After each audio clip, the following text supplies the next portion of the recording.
I've always wanted to coach my country. Since being a young boy, I've always dreamed that whatever you can believe and conceive, you can achieve. And I've always thought that you can't wait for a chance to happen. When I went to university, everything I studied was aligned with my goals to be the national coach one day. And I'm a true believer that you have to chase your dreams and never give up and never compromise in your dreams. So I've always been a passion of mine to coach because I really want to make a difference in people's lives, and coaching your national team is such a great honor. Obviously, make it 100% clear, I've always coached for making a difference in people's life, not for the trophies, because that will take care of itself. But I've always believed that if you really work hard and got a work ethic and big dream, because I always believe that big dream stirs a man's blood. So I've always believed that if I really work hard, one day I'll have the opportunity, and it's just a great honor to be here. You were, of course, widely tipped to become Springbok coach in 2008, but Peter de Villiers was given the job after the victorious World Cup campaign.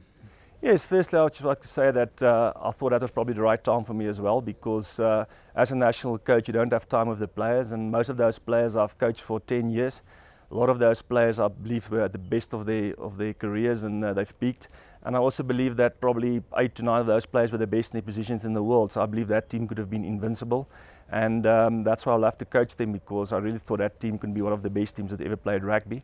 So probably it was the right time then, because I've been working so long with the team and all the leaders as guys I've coached.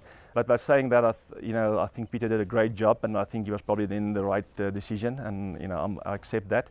But I've learned a lot going forward as well. Now it's a different challenge. It's a young team, especially with the youth, because they've still got stars in their eyes and want to achieve, goals, and that's great, and a great challenge to work with people that wants to achieve something in life. So what is your coaching philosophy? No, I always believe that you need to coach for the right reasons. Maybe when I was younger there was probably ego involved. Now it's just you want to give back to the game, and it's not about me. The Springbok job is much bigger than the individual, and for me it's important. If I walk away, it's not about the trophies that you've won. Did you make a difference? Did you make a difference in the people of South Africa?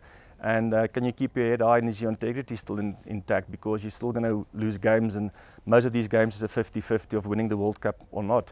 For me, it's still about working with people and making a difference in people's life. And I truly believe that people if you really make a difference in people's life, then you've done your job. So obviously the public want you to win and want trophies, but that will come, and that will take care of itself.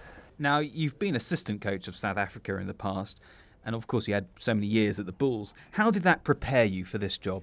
Yes, I think probably coaching a national team, I've only been here for a few months. I don't think you ever can be prepared, because it's really a tough job and a huge honor.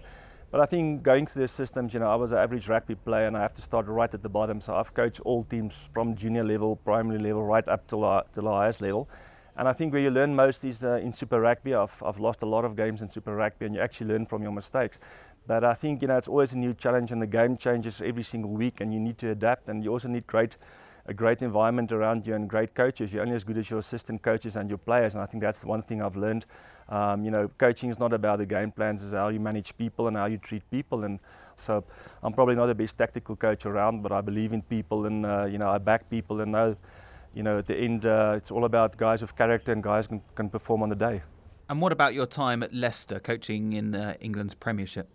Yeah, I think Leicester was a great learning curve for me. I've been coaching in South Africa for 20 years, and I think the great thing about Leicester is suddenly you work with a different environment. You're out of your comfort zone, and what was quite interesting, at one stage there was 10 different nationalities, and you learn more about people there, because what works for the one individual doesn't work for the other. And I pride myself on being quite inspirational and motivational, and suddenly there you need to know which buttons to press, and that was a different environment, coaching in wet conditions and coaching in different conditions. But, the people of Leicester really embraced me. It was a great, great experience for me, and it's a pity I couldn't finish, but I've learned a lot from Leicester, and definitely use a lot of those methods going forward. What do you make of the state of South African rugby at the moment?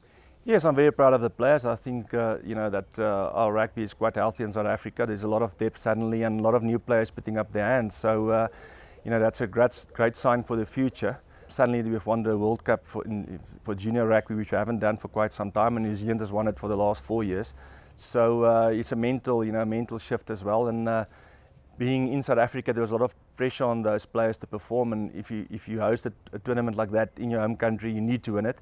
And there's a lot of character to come through, and right at the end where they're under huge pressure. And the great thing for me is I've worked with most of those players. I recruited a lot of those players, before I was a national coach. So I know which players can be there in 4 years' time, and it's up to those players now to keep on performing and keep their feet on the ground and putting in the work ethic and the hard work to be a national player. Well, your first experience as head coach was a victorious one, the Test Series win against England in June. Obviously, it was tough and a new challenge, not having a lot of time with the team, but our main goal is to set the right culture.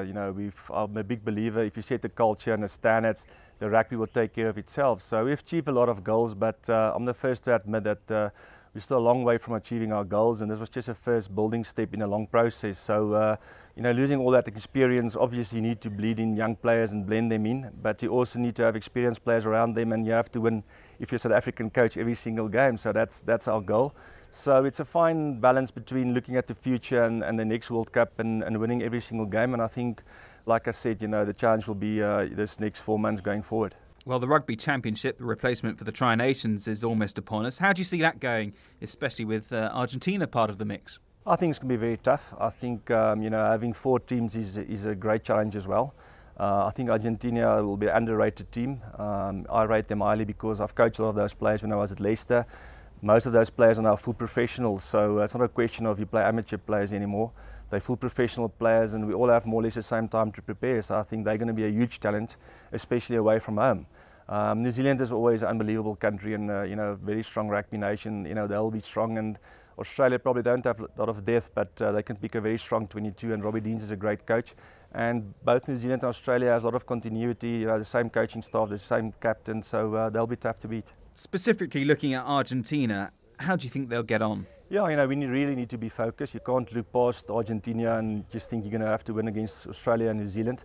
If you look at Argentina, they've beat France, quite convincingly in the first Test match, and they've got a lot of quality forwards and great big backs as well. So they'll be tough to beat, and that's their first, time in the Castle Championship. And the first 2 games can be very, very tough, and we need to respect them. And at the end of the day, all the games counts the same amount of points. So you need to win every single game, especially at home, and then they'll be very tough to beat away from home. But I think we need to be focused.